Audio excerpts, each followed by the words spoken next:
Vamos a abrir todos en Joel capítulo 1. Algo interesante del libro de Joel es que solo tiene 3 capítulos, es breve.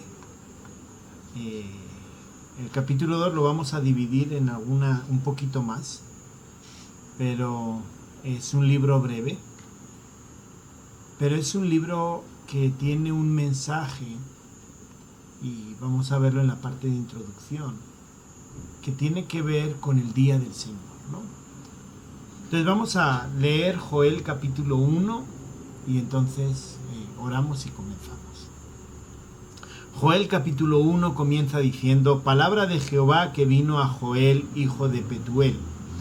Oíd esto, ancianos, y escuchad, todos los moradores de la tierra. ¿Ha acontecido esto en vuestros días o en los días de vuestros padres? De esto contaréis a vuestros hijos, y vuestros hijos a sus hijos, y sus hijos a la otra generación. Lo que quedó de la oruga comió el saltón, y lo que quedó del saltón comió el revoltón, y la langosta comió lo que el revoltón había quedado. Despertad, borrachos, y llorad. Gemid todos los que bebéis vino a causa del mosto, porque os es quitado de vuestra boca.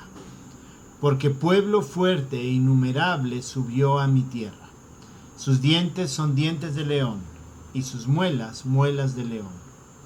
Asoló mi vid, y descortezó mi higuera. Del todo la desnudó, y derribó. Sus ramas quedaron blancas. Llora tú como joven vestida de cilicios por el marido de su juventud.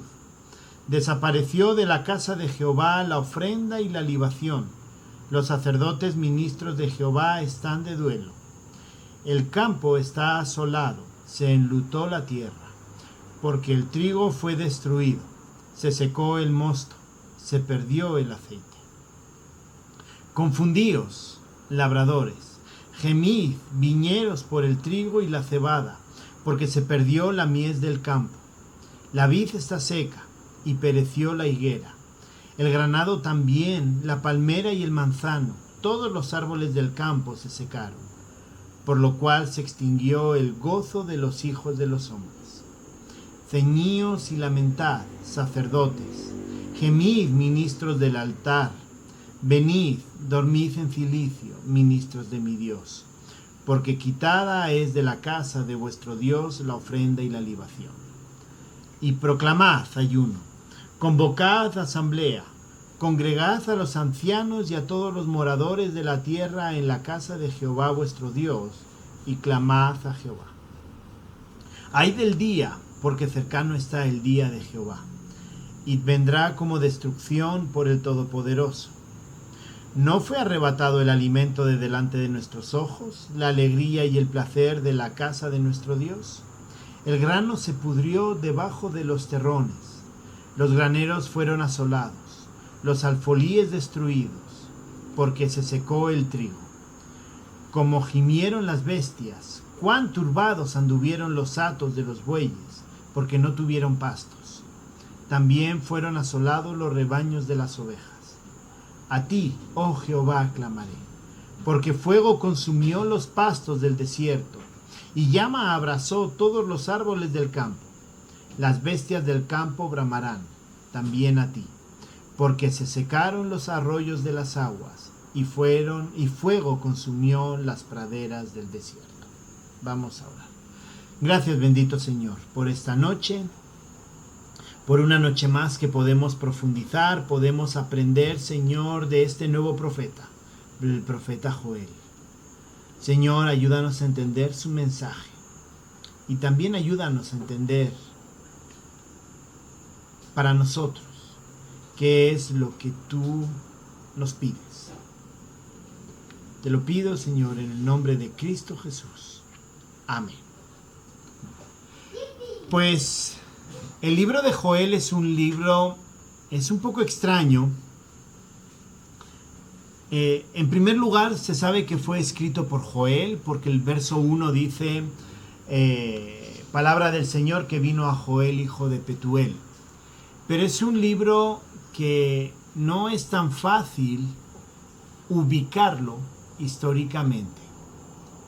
¿Por qué? Porque a lo largo del libro de Joel no se hace mención a ninguno de esos imperios o a esas, digamos, a una referencia histórica a algún rey o alguna cosa que nos ayude a ubicarlo. Así que históricamente hay varias opciones. Algunos lo hacen antes del exilio, otros lo hacen después, pero en general hay un consenso que corresponde más o menos con el reinado de Joás, más o menos en el año 835, siglo IX a.C. Más o menos es esa la fecha que realmente se estima y se considera como la más acertada. Es un profeta que escribe al reino de Judá y su tema principal, como vamos a verlo, es acerca del día del Señor. El día del Señor es el tema. Y el día del Señor vamos a ver que está asociado con juicio por parte de Dios. Y el juicio se asocia pues con sismos, se asocia con sequía, se asocia con hambre, se asocia con ciertos elementos, ese día del Señor. Y tiene que ver, pues como he dicho antes, con juicio. Así que aunque no sabemos exactamente en qué momento histórico corresponde el libro de Joel, no se sabe a ciencia cierta, no hay ninguna referencia. Lo que sí podemos decir acerca del libro de Joel es que es un libro atemporal, es decir, no está limitada su enseñanza para un momento histórico específico, sino que es una enseñanza general que lo podemos ubicar en cualquier momento de la historia y que incluso, o por eso, tiene también validez para nosotros. Recordemos que debemos, cuando vamos leyendo el Antiguo Testamento, cuando estamos viendo a los profetas, tenemos que ir viendo cómo estos profetas con sus juicios van apuntando hacia Cristo, apuntando en el sentido de que va a llegar un día en el cual Cristo va a redimir. Y en este caso el día del Señor está hablando de juicio, pero vamos a ver que también habla de redención. Y esa redención va a llegar con Cristo. Ha habido una primera redención y recordemos también que a través del Espíritu Santo, Pedro en su primer discurso menciona a Joel con el descenso del Espíritu Santo, Joel capítulo 2. Y entonces apunta hacia Cristo, en parte en su primera venida, y apunta hacia Cristo también, ya en la segunda venida cuando Él venga a reinar. Así que Joel, vamos a ver que tiene un mensaje de actualidad para nosotros. Tiene un mensaje donde nos va a volver a llamar otra vez a la pureza.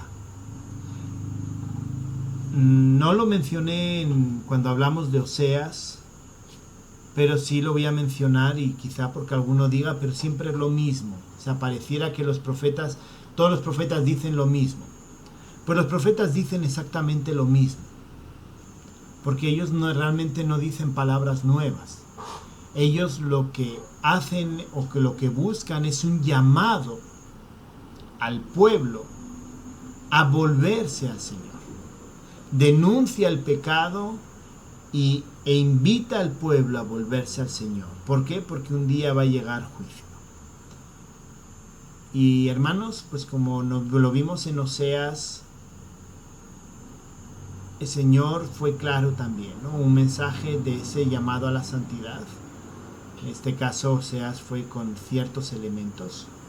Y vamos a ver en Joel que Dios nos llama a volvernos, porque va a llegar un día, ese día del Señor. Dios nos invita a mirar al Señor y volvernos a Él. Pero vamos a estudiar hoy Joel capítulo 1. Y Joel capítulo 1, lo que nos está invitando, lo que nos está hablando el profeta, es que Dios nos llama a vivir vidas piadosas. Vamos a ver 3 elementos que se dan a lo largo del capítulo 1. Vamos a ver que en medio del pecado Dios va a castigar, pero también vamos a ver que en medio del pecado Dios nos invita a arrepentirnos. Y finalmente vamos a ver que en medio del pecado también habrá juicio. Así que Dios nos invita a vivir vidas santas. Dios nos llama a vivir vidas piadosas. Bien, los primeros 3 versículos me llaman la atención, aunque todavía no vamos a entrar, pero hay varias cosas que me llaman la atención de los primeros 3 versículos. En primer lugar, verso 2, Dios da este mensaje e invita y anima a su pueblo a escuchar. Oigan esto, ancianos. ¿Y qué más dice? Y presten oído, habitantes todos de la tierra. Es decir, el mensaje que vamos a hablar o enseñar a lo largo de Joel es un mensaje que está abierto y que es para todos, para los ancianos, para la gente que estaba a cargo en el liderazgo en el pueblo de Judá, pero no solamente era para el liderazgo, sino también para el pueblo. Y entonces el llamado de atención es porque les recuerda o les pregunta si algo similar había pasado antes, algo tan grave como lo que estaba pasando en ese momento. Entonces, es un mensaje a la reflexión de cómo están nuestras vidas. En este caso estaba hablando al pueblo de Judá y les está invitando a reflexionar acerca de sus vidas. De la misma manera nos invita a reflexionar cómo están nuestras vidas. Y es que, hermanos, algo que el Señor insiste, y lo vemos en el Antiguo Testamento y en el Nuevo Testamento, es que yo puedo engañar a los demás. A las personas yo las puedo engañar. Pero es que a Dios yo no puedo engañarlo. Y el hecho de que yo no pueda engañar a Dios es lo que nos empuja a reflexionar cómo estamos cada uno de nosotros, sinceramente. Y no solamente una reflexión personal, sino que también dice, cuénteselo a los hijos de ustedes y a sus hijos y sus hijos a los suyos. Está hablando de padres, hijos, nietos y sus hijos a la siguiente generación y a los bisnietos. Es decir, este mensaje que está dando a través de Joel es atemporal en ese sentido. Es atemporal porque es una invitación a reflexionar acerca de nuestra vida,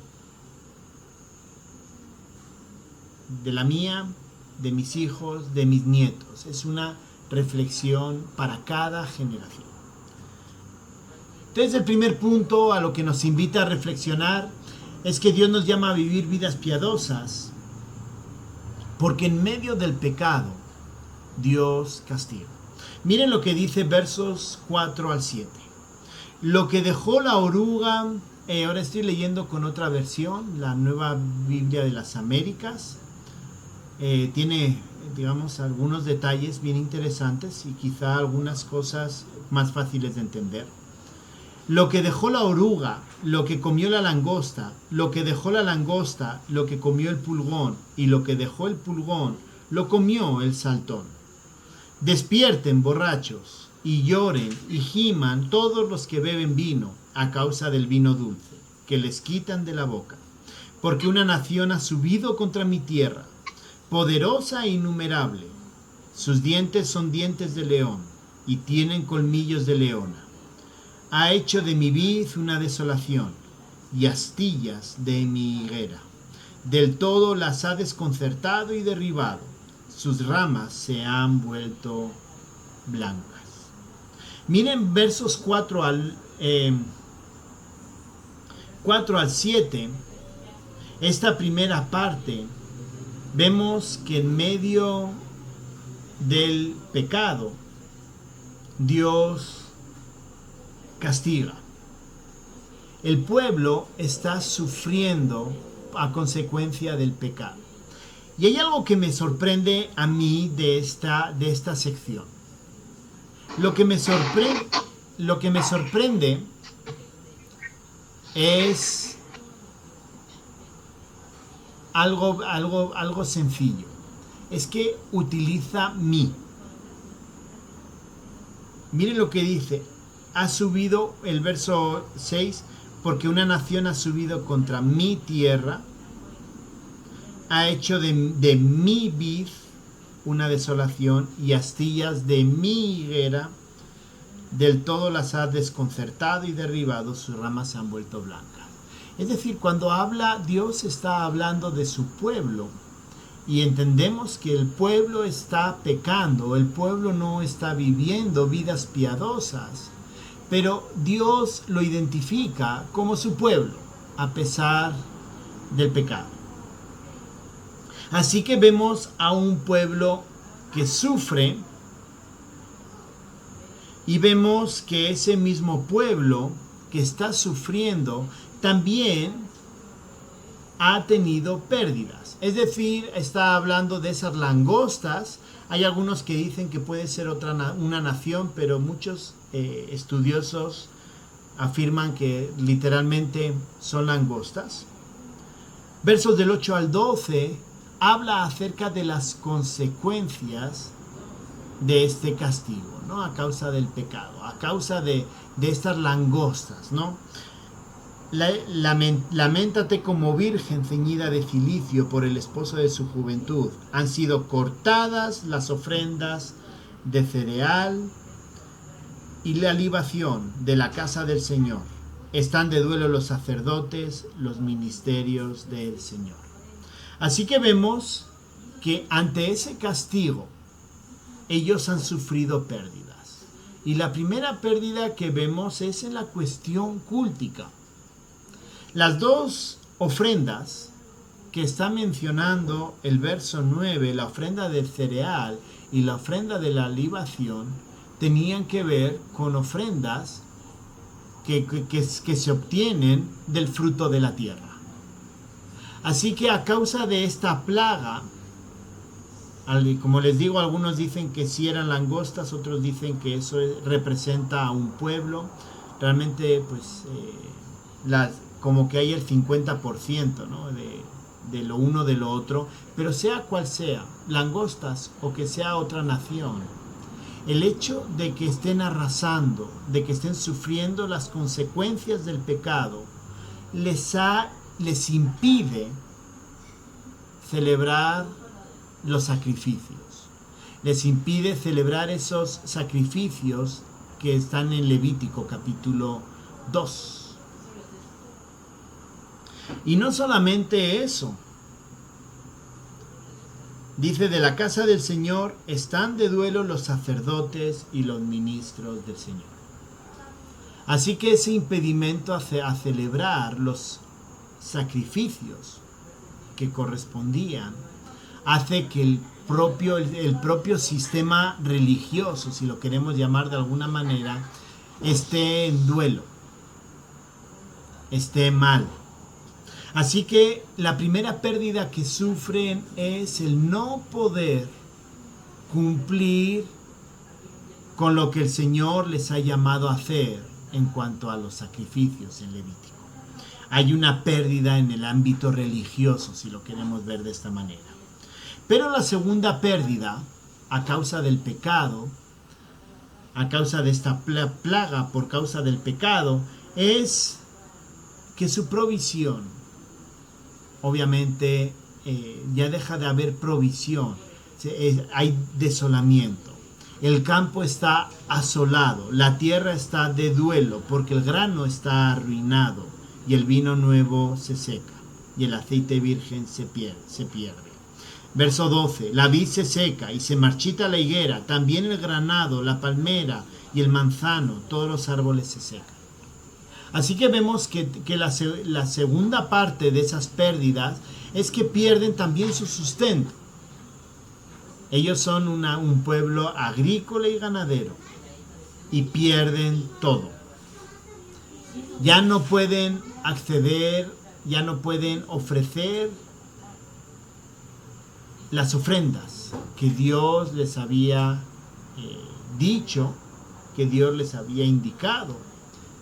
Así que el sistema religioso en cierto sentido se tambalea, sino que también ellos pierden su sustento. Así que en primer lugar vemos que en medio del pecado Dios castiga. Dios castiga y el pueblo sufre las consecuencias del pecado. Hoy día para nosotros sucede lo mismo. En medio del pecado, en medio de nuestras vidas de pecado, Dios castiga. Y volvemos otra vez a lo de Oseas. Ojo, no perdemos la salvación, eso creo que es un punto de inflexión muy importante. Pero hermanos, siendo hijos de Dios, vivir en pecado lleva a que Dios nos castigue y perdamos esas bendiciones. El pueblo perdió la bendición de poder ofrendar, el pueblo de Judá, de poder ofrendar esas ofrendas que Dios había instituido.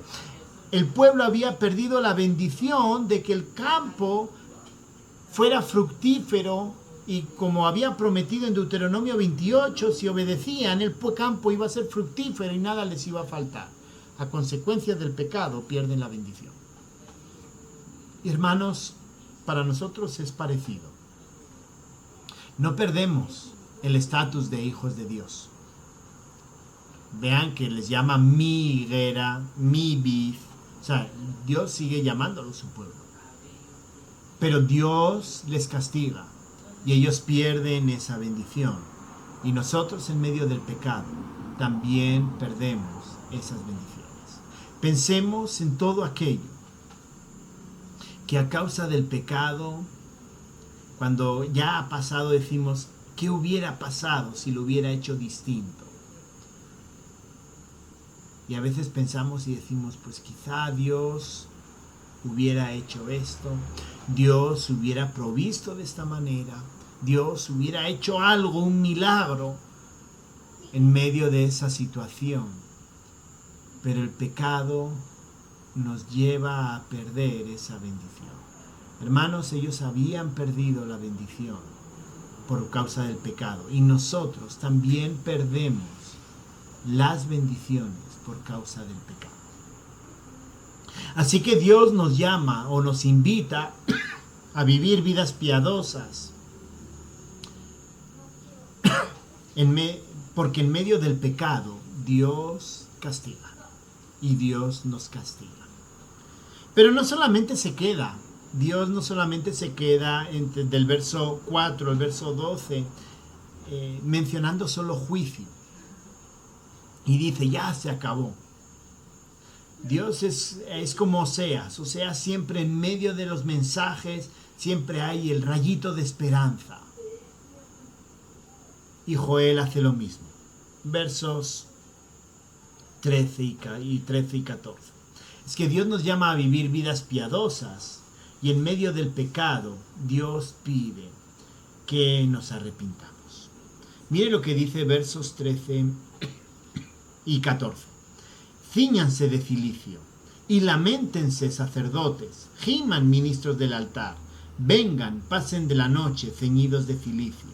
ministros de mi Dios, porque sin ofrenda de cereal y sin libación ha quedado la casa de su Dios. Promulguen ayuno, convoquen asamblea, congreguen a los ancianos y a todos los habitantes de la tierra, en la casa del Señor su Dios, y clamen al Señor. Si antes habíamos visto que habla primero acerca de los ancianos, sacerdotes, también habla acerca del pueblo, aquí vuelve otra vez a lo mismo.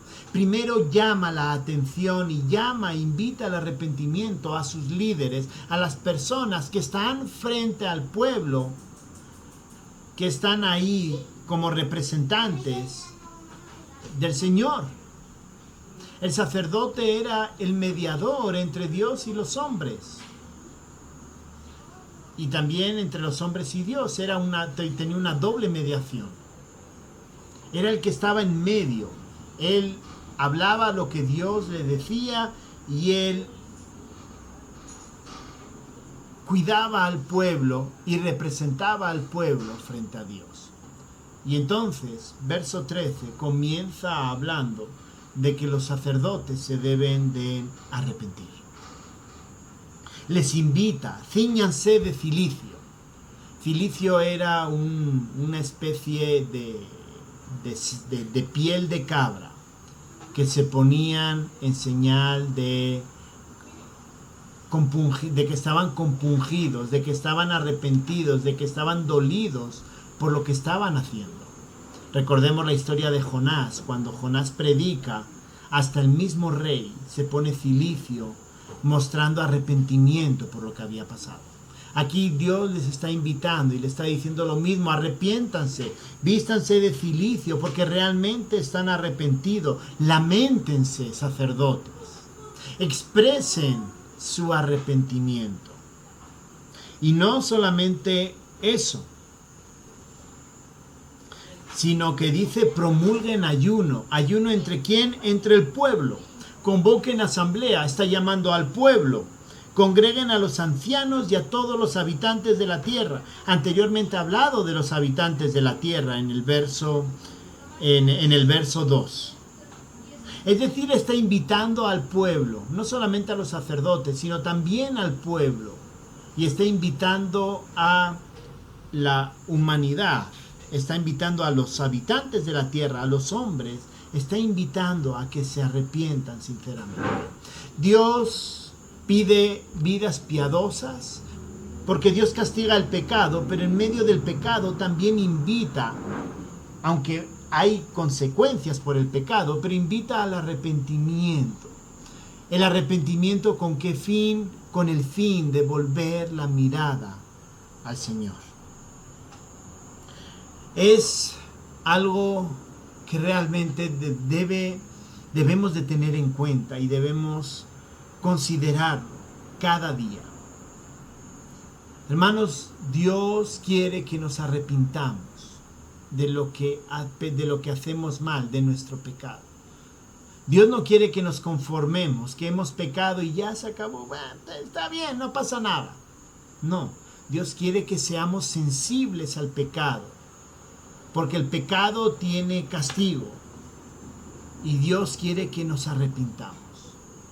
Y es lo que le está diciendo al pueblo: miren, están sufriendo el castigo por su pecado. Arrepiéntanse, vuélvanse al Señor, arrepiéntanse con toda sinceridad.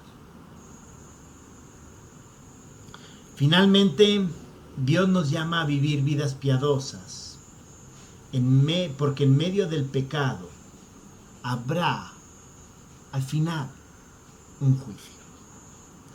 Y aquí es donde entra el día del Señor y donde realmente nosotros también debemos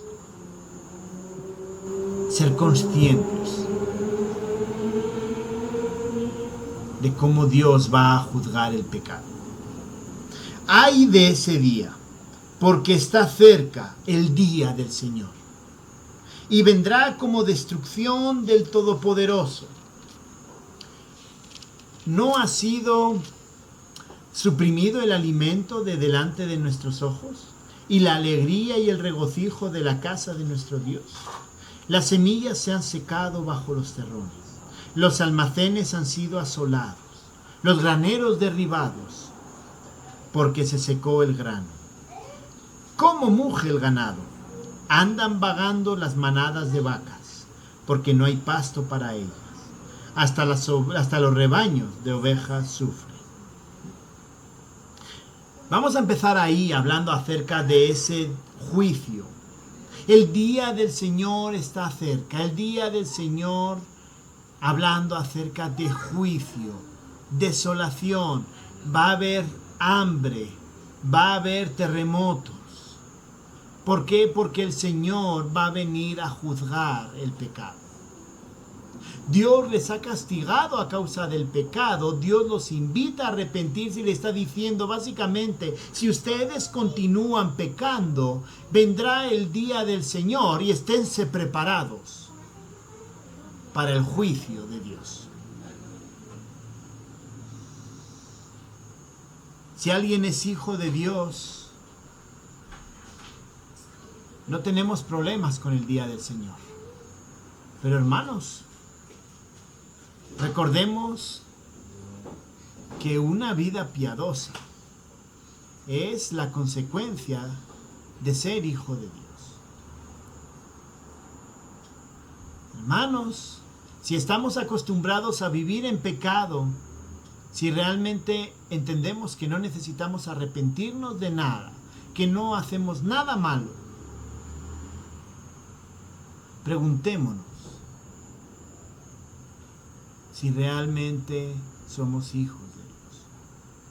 Y lo digo con sinceridad y lo digo con mucho cuidado. ¿Por qué?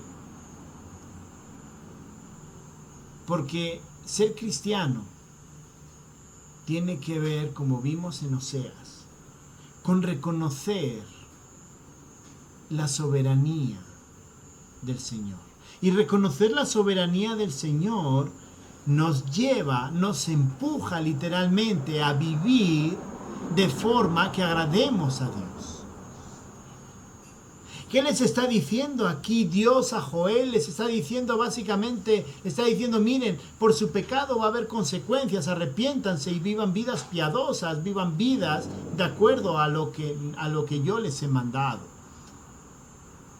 ¿Por qué? Porque va a llegar el día del Señor, y cuando llegue el día del Señor, las consecuencias serán completas. Hermanos,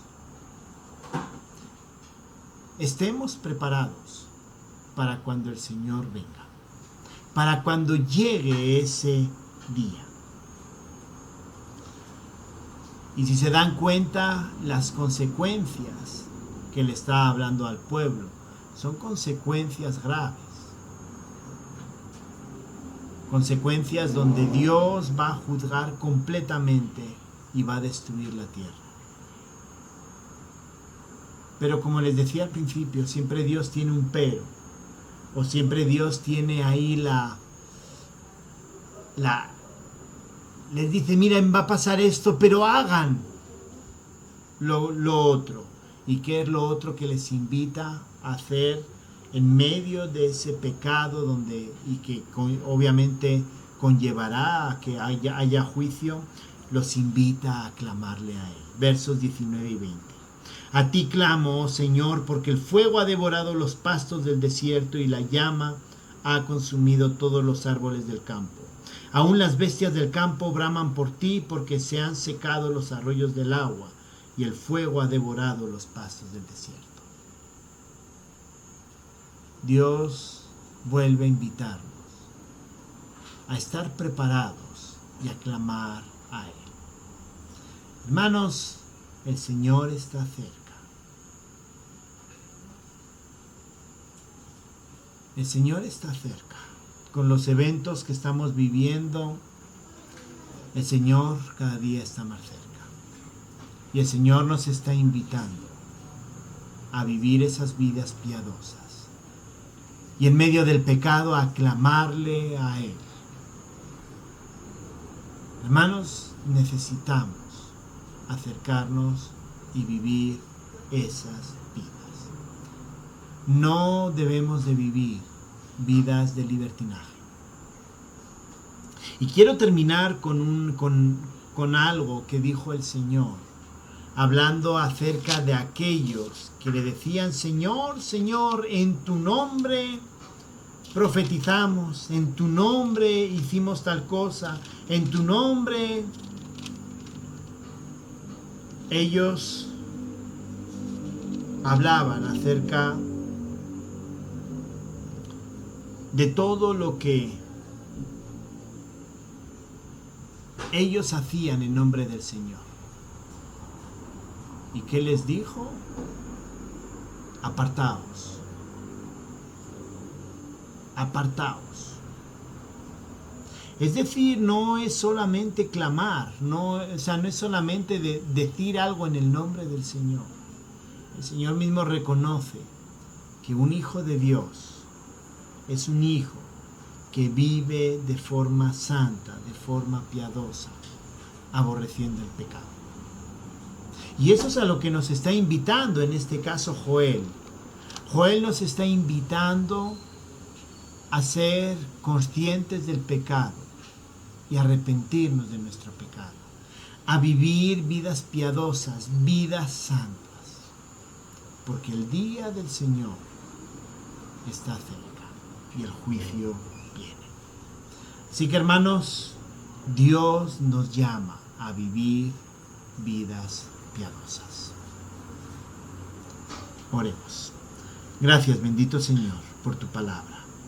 Y gracias, Señor, por este recordatorio. Porque en medio del juicio, en medio, Señor, de tu juicio, del castigo a causa del pecado, nos invitas a acercarnos a ti, a arrepentirnos. Señor, que nuestras vidas sean vidas que busquen agradarte a ti. Que sean vidas entregadas completamente a ti. Y Señor, haznos sensibles al pecado para buscar cómo agradarte. Te lo pido en el nombre de Cristo Jesús. Amén.